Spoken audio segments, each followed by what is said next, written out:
بسم اللہ الرحمن الرحیم۔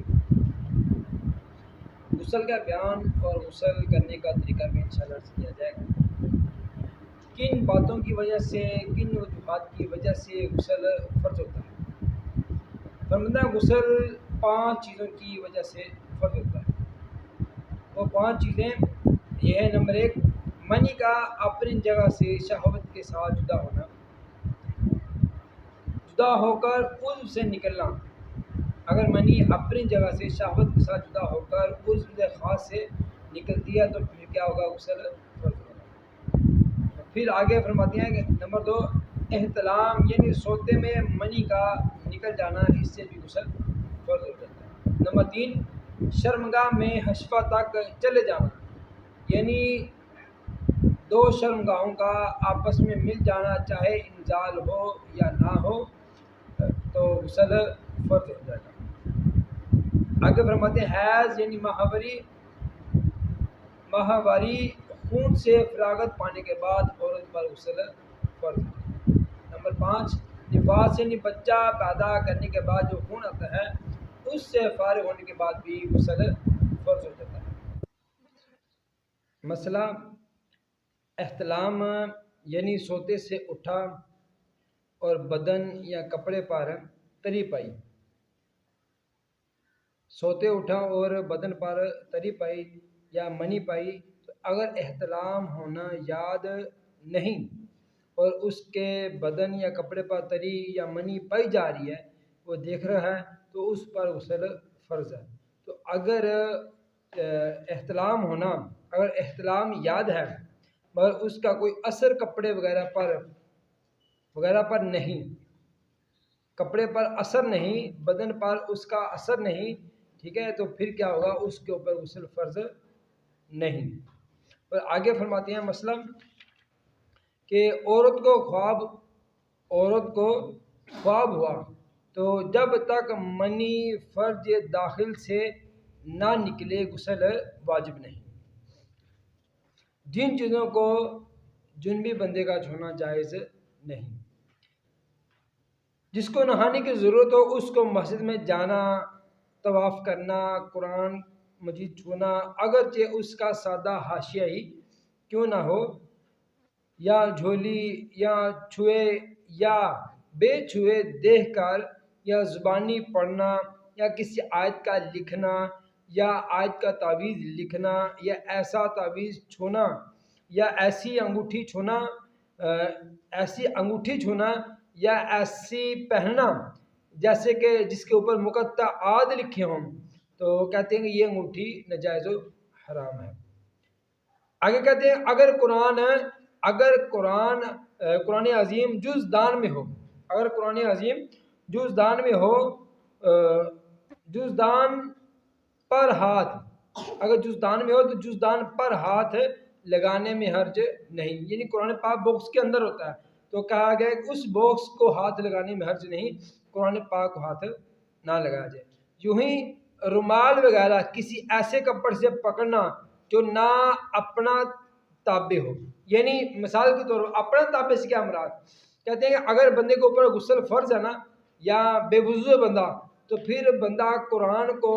ایسے کپڑے کے ساتھ پکڑ سکتا ہے جو بندے نے خود پہنا نہ ہو، جو اپنے تابع نہ ہو، ٹھیک ہے، اس کپڑے کے ساتھ بندہ وہ پکڑ، جیسے کہ تولیہ ہو گیا، ٹھیک ہے، یا کوئی ایسا کپڑا ہو گیا جو بندے نے خود پہنا نہ ہو، ٹھیک ہے، تو اس کپڑے کے ساتھ بندہ وہ کیا کرتا ہے؟ وہ قرآن پاک کو پکڑ سکتا ہے۔ تو اس طرح قرآن پاک کو پکڑنا جائز ہے۔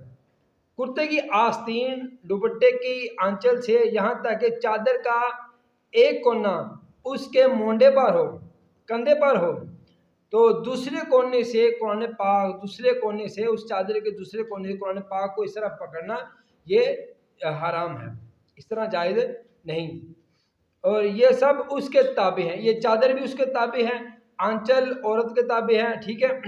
اسی طرح آستین بھی، یہ بھی اس کے تابع ہے۔ اور ایسے کپڑے سے پکڑنا جائز ہے جو اس کے تابع نہ ہو، جو اس کے انڈر میں نہ ہو، مثلا ایسا کپڑا جو اس کے استعمال میں نہ ہو، جو اس نے پہنا ہوا نہ ہو، ایسے کپڑے سے قرآن پاک پکڑنا جائز ہے۔ آگے فرماتے ہیں کہ اگر قرآن کی آیت دعا کی نیت سے یا تبرک کے لیے، ٹھیک ہے، دعا کی نیت سے یا تبرک کی نیت سے یا تبرک کے لیے بسم اللہ الرحمن الرحیم یا ادائے شکر کے لیے، کہتے ہیں قرآن کی نیت سے اگر آپ ایک لفظ بھی نہیں پڑھ سکتے، جس بندے کے اوپر غسل یا غسل فرض ہے، ٹھیک ہے، وہ بندہ جس کے اوپر غسل فرض ہے، وہ بندہ قرآن کی نیت سے قرآن کا ایک لفظ بھی نہیں پڑھ سکتا۔ اور اگر وہ بندہ بسم اللہ پڑھتا، مثال کے طور پر وہ کھانا کھا رہا ہے تو کھانا کھاتے اس نے بسم اللہ پڑھی تو اس کی نیت قرآن کی تلاوت کی نہیں ہے، وہ بندہ قرآن کی تلاوت کی نیت نہ کرے۔ اگر اس نے بسم اللہ پڑھتے ہوئے قرآن کی تلاوت کی نیت کی تو پھر وہ ناجائز و حرام ہے۔ تو اگر وہ بندہ یہ نیت کرتا ہے کہ میں کھانا کھانے کی دعا پڑھ رہا ہوں بسم اللہ الرحمن الرحیم، اس کے بعد وہ پانی پیتا ہے یا کھانا کھاتا ہے، اس طرح پڑھنا جائز ہے۔ اگر کہتے ہیں ادائے شکر، یعنی کسی کو بندے کو چھینک آئی، اب چھینک پر اس نے کہا الحمدللہ، ٹھیک ہے، یہ چھینک کی دعا ہے، اب اس دعا کی نیت سے اس نے یہ پڑھا، ٹھیک، اس جنبی نے اس بندے نے جس کے اوپر غسل فرض ہے اس بندے نے پڑھا تو اس طرح پڑھنا جائز ہے۔ اور اسی طرح ایک بندہ ہے جس کو چھینک آئی، اب اس نے الحمدللہ کہا تو دوسرا بندہ، ٹھیک ہے، جس نے اس کے شکر کو سنا الحمدللہ، تو دوسرا بندہ جنبی ہے تو کیا ہوگا، اس جنبی بندہ ہے وہ جنبی بندہ اس کے جواب میں یرحمک اللہ کہہ سکتا ہے دعا کی نیت سے۔ آگے کہتے ہیں اسی طرح ہی پریشان حالت میں یا پریشانی میں یا کوئی نقصان ہو جائے تو اس نقصان کو سن کر جو نبی کریم صلی اللہ علیہ وسلم دعا ارشاد فرمائی انا للہ و انا الیہ راجعون پڑھیں، یہ بانیت ثنا پوری، ٹھیک ہے، بانیت دعا پڑھ سکتا ہے بندہ اور بانیت قرآن نہیں پڑھ سکتا، یعنی قرآن کی نیت سے بندہ نہیں پڑھ سکتا، دعا کی نیت سے بندہ پڑھ سکتا ہے۔ اور اسی طرح ہی سورہ حشر کی آخری آیات یہ دعا کی نیت سے بندہ پڑھ سکتا ہے، قرآن کی نیت سے نہیں پڑھ سکتا، قرآن کی نیت سے نہیں پڑھ سکتا۔ آگے فرماتے ہیں بے وضو کو قرآن مجید یا اس کی کسی آیت کا چھونا حرام ہے۔ بے چھوئے زبانی یا دیکھ کر پڑھے تو کوئی حرج نہیں۔ بے وضو کو قرآن مجید یا اس کی کسی آیت کا چھونا حرام ہے، اور بے وضو جو بندہ ہوگا اس کا زبانی یا دیکھ کے پڑھنے میں کوئی حرج نہیں۔ اس طرح کہتے ہیں قرآن کا ترجمہ فارسی یا اردو یا کسی اور زبان میں ہو تو اس کے بھی چھونے اور پڑھنے کا وہی حکم ہے جو قرآن پاک کا حکم ہے۔ آگے فرماتے ہیں کہ ان سب قرآن مجید دیکھنے میں ان سب پر کوئی حرج نہیں۔ اگر کوئی بندہ جنبی ہے جس کے اوپر غسل فرض ہے وہ بھی بندہ قرآن پاک کو دیکھ سکتا ہے، اپنے خیال کے اندر، اپنے ذہن کے اندر وہ بندہ اس کو پڑھ سکتا ہے ذہن کے اندر، لیکن زبان سے وہ ادا نہیں کر سکتا۔ اگر اپنے خیال کے اندر وہ بندہ پڑھے گا تو پھر اس کے اوپر حکم حرام نہیں ہوگا، اگر وہ بندہ زبان سے پڑھے گا پھر اس کے اوپر حکم حرام جو ہے وہ لاگو ہوگا۔ اس طرح آگے فرماتے ہیں درود شریف اور دعاؤں کے پڑھنے میں انہیں یعنی غسل جس کے اوپر غسل فرض ہے اور جس کے جو بے وضو ہے یہ دونوں بندے درود شریف بھی پڑھ سکتے ہیں اور دعائیں بھی پڑھ سکتے ہیں، اس میں حرج نہیں، اس کے اندر حرج نہیں۔ اور آگے فرماتے ہیں مسئلہ منی شہوت کے ساتھ اپنی جگہ سے جدا نہ ہوئی بلکہ بوجھ اٹھانے یا بلندی سے نیچے کی طرف آنے یا کسی اور وجہ سے یا پیشاب کے ساتھ منی کے قطرے نکلے، ٹھیک ہے، منی نکلی تو ان وجوہات کی بنا پہ غسل فرض نہیں ہوگا بلکہ وضو جاتا رہے گا۔ اور غسل کے 3 فرض ہیں، نمبر 1 کلی کرنا، نمبر 2 ناک میں پانی چڑھانا اور نمبر 3 پورے جسم پر پانی کا بہانا۔ اگر آپ نے یہ 3 فرض اچھی طرح سے پورے کر لیے تو آپ کا غسل کے ساتھ ساتھ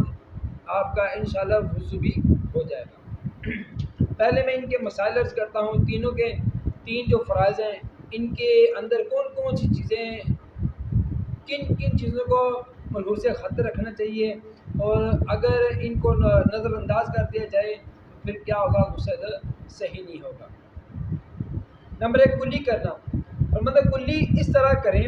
کہ ہر پرزے گوشت ہونٹ سے حلق کی جڑ تک ہر جگہ پانی بہہ جائے، مسوڑے دانت کی کھڑکیاں زبان کی ہر کروٹ میں حلق کے کنارے تک پانی بہہ جائے۔ روزہ نہ ہو تو غرغرہ بھی کریں، روزہ نہ ہو، اگر روزہ ہو پھر غرغرہ نہ کریں بلکہ کلی کریں، اور کلی کے ساتھ ہی انشاءاللہ وہ غسل روزے کی حالت میں ہو جائے گا۔ اگر روزہ نہ ہو تو پھر غرغرہ کریں، غرغرہ کرتے ہوئے تھوڑا تھوڑا پانی آگے گزار لیں، آگے لنگا لیں۔ آگے فرماتے ہیں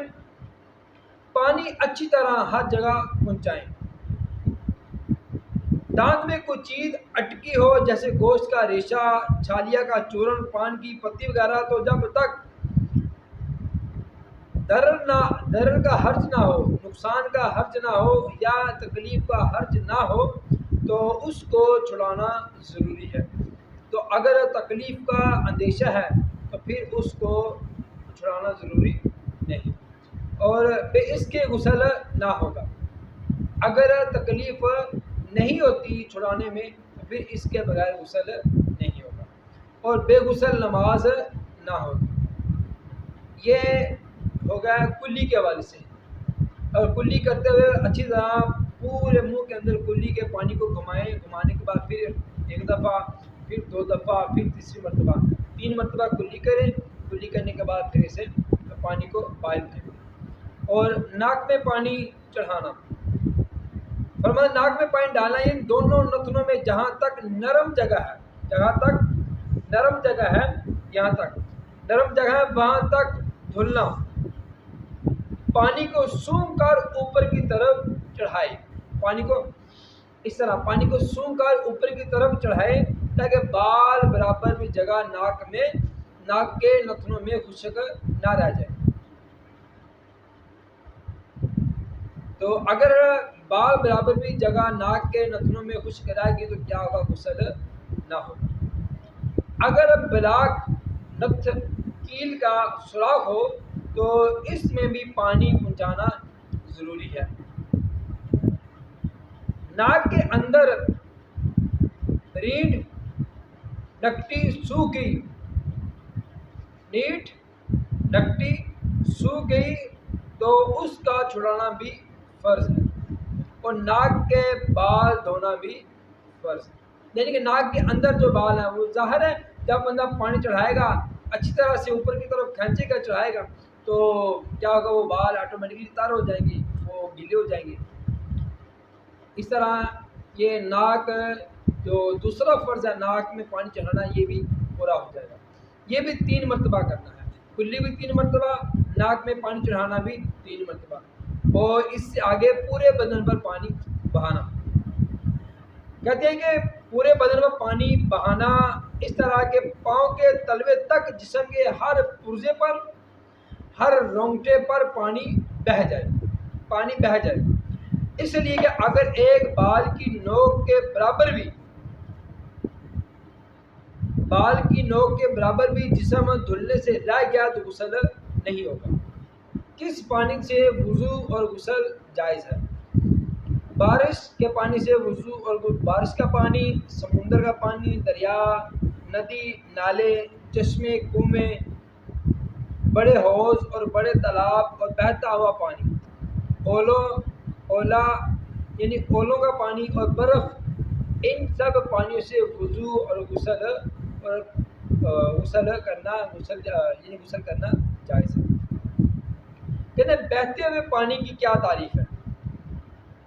بہتا ہوا پانی وہ ہے کہ جو تنکے کو بہا کر اپنے ساتھ لے جائے،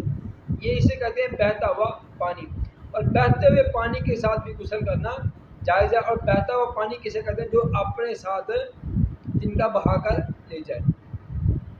یہ پاک اور پاک کرنے والا ہے، نجاست پڑنے سے ناپاک نہ ہوگا جب تک یہ نجاست اس کے رنگ، بو یا مزے کو تبدیل نہ کر دے، اس وقت تک یہ پانی پاک کرنے والا پاک ہے اور پاک کرنے والا۔ اگر نجس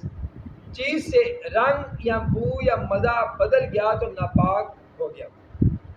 اب یہ اس وقت پاک ہوگا کہ نجاست نیچے تہ میں بیٹھ جائے اور یہ تینوں باتیں ٹھیک ہو جائیں، اس کا مزہ بھی ٹھیک ہو جائے، اس کی بو بھی ٹھیک ہو جائے اور اس کا کلر بھی ٹھیک ہو جائے۔ تو کیا ہوگا، اتنا ٹھیک ہو جائیں یا ٹھیک ہو جائے پھر وہ پانی پاک کرنے والا ہو جائے گا، ٹھیک ہے۔ یا اتنا پاک پانی ملے کہ نجاست کو بہا کر لے جائے تو پھر بھی وہ پانی پاک ہو جائے گا۔ یا تیسری کنڈیشن، کیا پانی کے رنگ بو مزے ٹھیک ہو جائیں تو پھر بھی پانی پاک کرنے والا ہو جائے گا۔ اور اگر پاک چیز نے رنگ بو مزے کو بدل دیا تو وضو غسل اس سے جائز ہے۔ اگر پاک پانی نے پانی کے رنگ بو مزے کو تبدیل کر دیا تو پھر بھی اس کے ساتھ وضو اور غسل کرنا جائز ہے، جب تک چیز دیگر نہ ہو جائے، یعنی کہ اس پانی کے اوپر چیز غالب نہ آ جائے۔ جب پانی کے اوپر کوئی چیز غالب آ جائے گی تو پھر کیا ہوگا، اس کے ساتھ وضو غسل کرنا جائز نہیں ہوگا۔ اور اب میں عرض کرتا ہوں غسل کرنے کا طریقہ۔ غسل کرنے کا سب سے بہترین طریقہ یہ ہے کہ اس سے پہلے میں آپ کو عرض کرتا ہوں، امام محمد کی کتاب ہے جو امام اعظم ابو حنیفہ علیہ رحمہ کے شاگرد ہے، کتاب الاثار، وہ فرماتے ہیں کہ حضرت امام محمد فرماتے ہیں کہ ہمیں حضرت امام اعظم ابو حنیفہ رضی اللہ تعالیٰ عنہ نے خبر دی، وہ حضرت حماد رضی اللہ تعالیٰ عنہ سے جو ان کے استاد ہیں اور تابعی ہیں، اور وہ حضرت ابراہیم نخعی رضی اللہ تعالیٰ عنہ سے، یہ بھی تابعی ہیں، اور وہ حضرت عائشہ صدیقہ رضی اللہ تعالیٰ عنہا سے روایت کرتے ہیں کہ آپ نے فرمایا جب دو شرمگاہیں مل جائیں تو غسل واجب ہو جائے، یعنی غسل واجب ہو جاتا ہے۔ امام محمد فرماتے ہیں کہ ہم اسی بات کو اختیار کرتے ہیں، اور امام اعظم ابو حنیفہ رضی اللہ تعالیٰ عنہ آپ کا بھی یہی قول ہے۔ اور آگے فرماتے ہیں امام محمد دوسری دلیل دیتے ہوئے اس حوالے سے کہ امام محمد فرماتے ہیں کہ حضرت امام اعظم ابو حنیفہ رضی اللہ عنہ نے خبر دی، وہ فرماتے ہیں کہ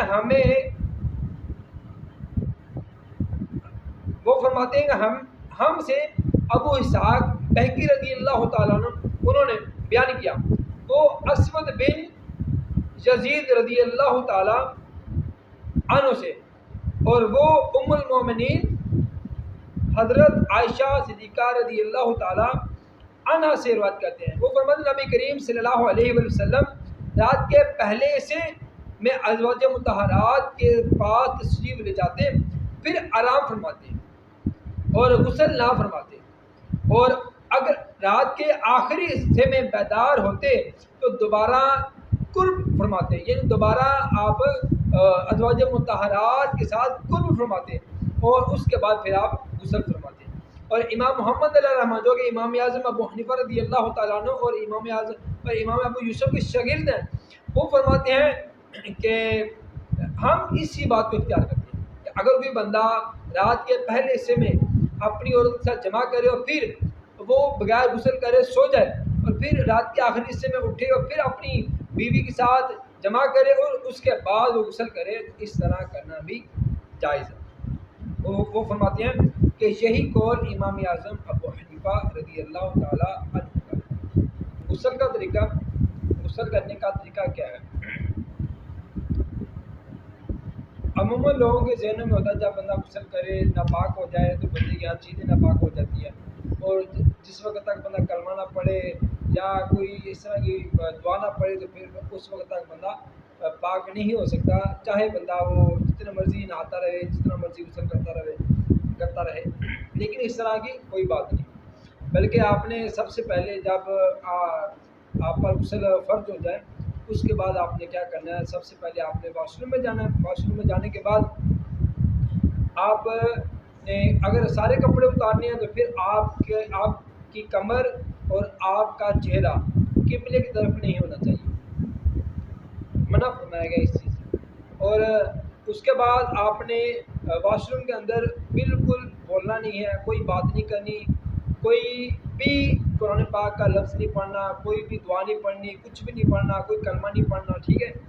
آپ نے کپڑے اتار کے سب سے پہلے آپ نے کیا کرنا ہے، اپنے اتنے ہاتھ دھونے ہیں، ٹھیک ہے؟ ہاتھ دھونے کے بعد اس کے بعد آپ نے استنجا کرنا ہے۔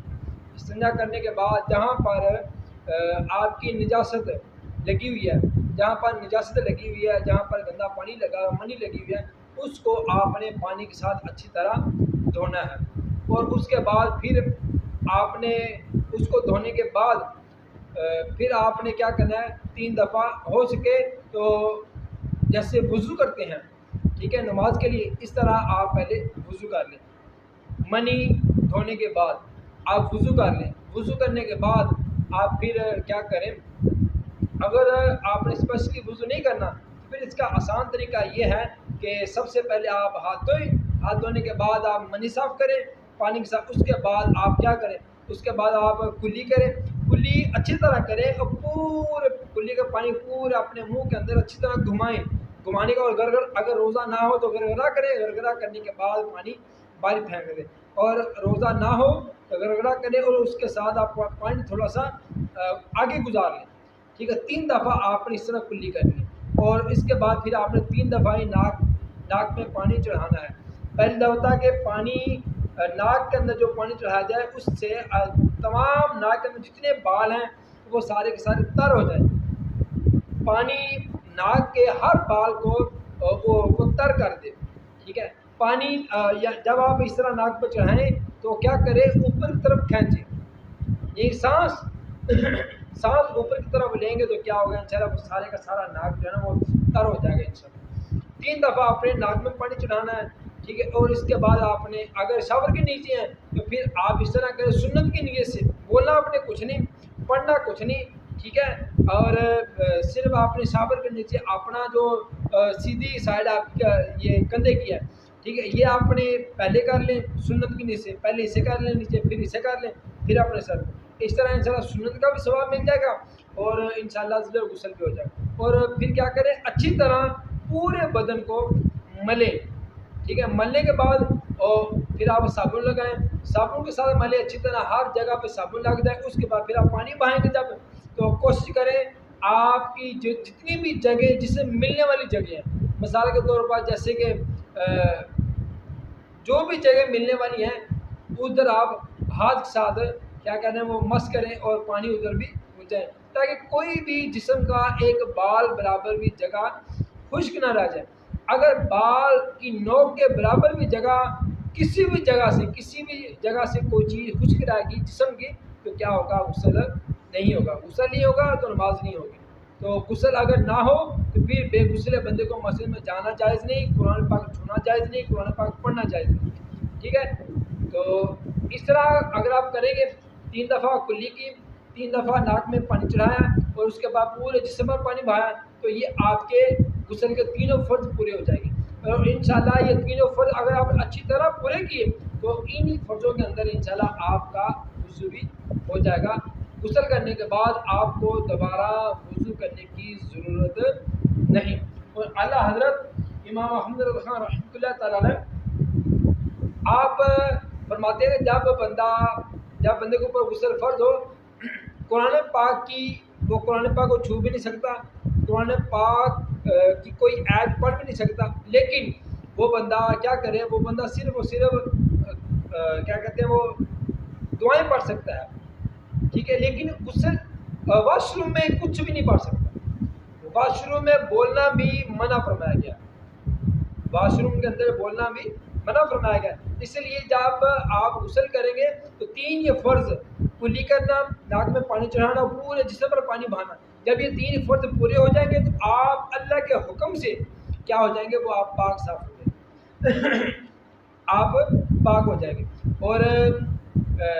انشاءاللہ آپ کچھ پڑھنے کی ضرورت نہیں۔ یہ جو عام لوگوں کے ذہنوں میں چیز ہوتی ہے، جب تک وسوسے ہوتے ہیں کہ جب تک بندہ کچھ پڑھے نا تو بندہ پاک نہیں ہو سکتا، ایسی کوئی چیز نہیں، کسی حدیث کے اندر یہ چیز نہیں آئی کہ آپ واش روم میں جائیں اور اس سے پہلے یا بعد میں کلمہ پڑھ کے باہر نکلیں گے تو پھر پاک ہوں، ایسی